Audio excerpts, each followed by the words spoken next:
Hə. Deməli uşaqlar. Bağlayaq kitabları.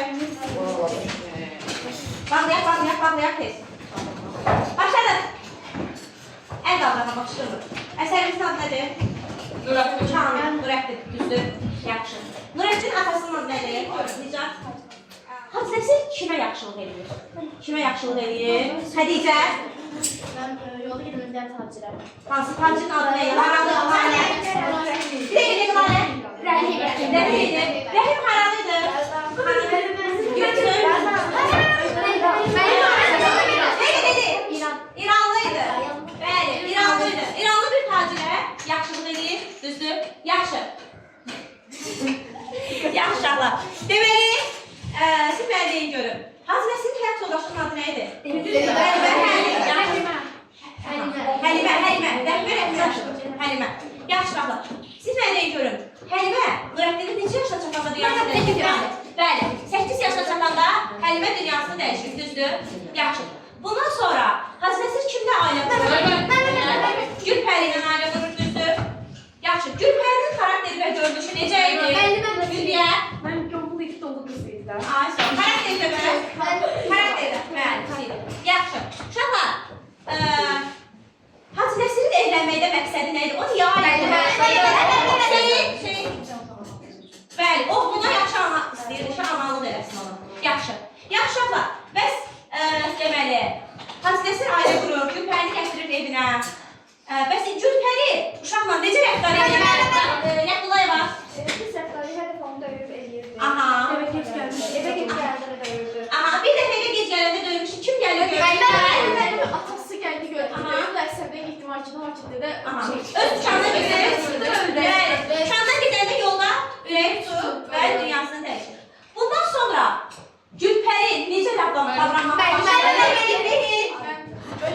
Atasının ölümündən sonra başlayır yaxşı davranmağa. Aha, doğrudur, yaxşı davranmağa. Yaxşı, bu yaxşı davranmağın səbəbi Ayan! Ruh vardır, nə? Yaxşı, bəs Nurəddini kim bununla xəbərdar eləyir? Bahar xəbərdar. Düzdür? Yaxşı, düzdür. Yaxşı, bir gün Gülpəri hər şeyi yığır, kəndə getməyə qərar verir. Bu vaxtı kimi özü ilə aparmır?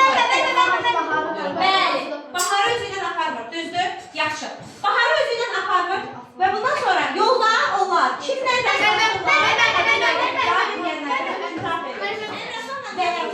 Yaxşı. Əmraslan bundan sonra Əmraslanın daha doğrusu keçmişi ilə bağlı biz nə öyrəndik? Nə bildik Əmraslanın keçmişi ilə bağlı? Bələcə? Aha. Və belə tərbiyəsi olanda əmsi kimi günahlandırırdı? Ülbiyə?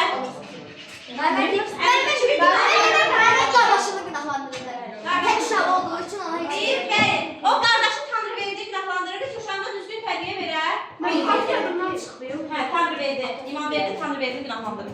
Yaxşı uşaqlar, bu da belə. Yaxşı, Əmraslanın indi Gülpəri ilə bağlı məqsədin nə idi? Orada onlar işbirliği eləyib Nurəddinə öldürmək istəyir. Yox, hələ Onun məqsədi o idi ki, bütün mal, dövlət, pul, ev hər şey ona qalsın. Gülpəri ilə bağlı məqsədi Dövlət.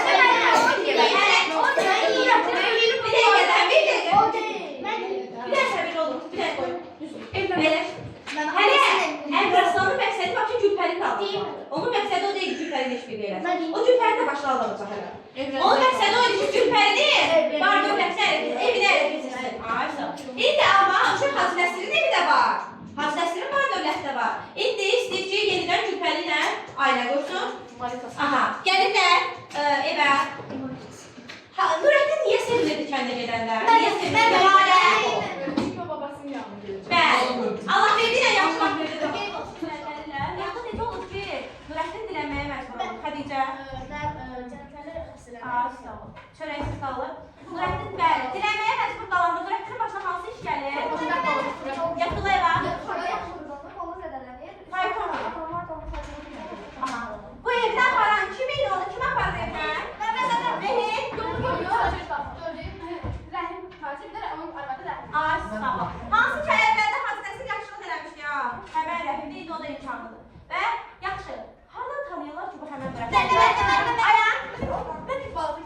Ay, sağ ol. İndi o kitabın adı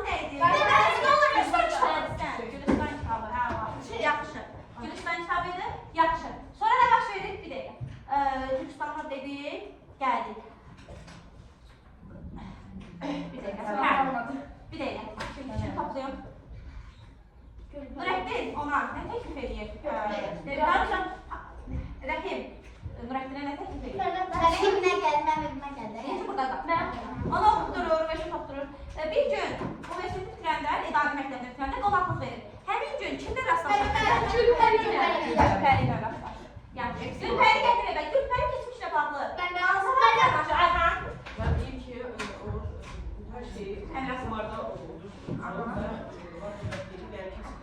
Aha, hər şey uçsun. Sonra da Əmraslanı öldürürlər və Gülpəri tək qalır. Siz də işsiz qalıb, küçələrə düşüb dirəkçiliyə başlayır. Deməli, Gülpəri pisliyə eləyir və nəticədə nə olur? Başa düşdük. Hadisəsi yaxşılıq edir? Nurəddin. Ölü. Hamısını Əmraslan şeyində keçirdir o zaman. Qumarda tutur. Yaxşı. Bəs yaxşı. Əmraslan daxil nə olur? Tutasınlar. Bəli. Və yaxşı, Nurəddin bağışlayırmı? Bəli. Gülpəri içəri girəndə kim tanıyır onu? Bahar. Başa düşdük mövzunu? Bəli.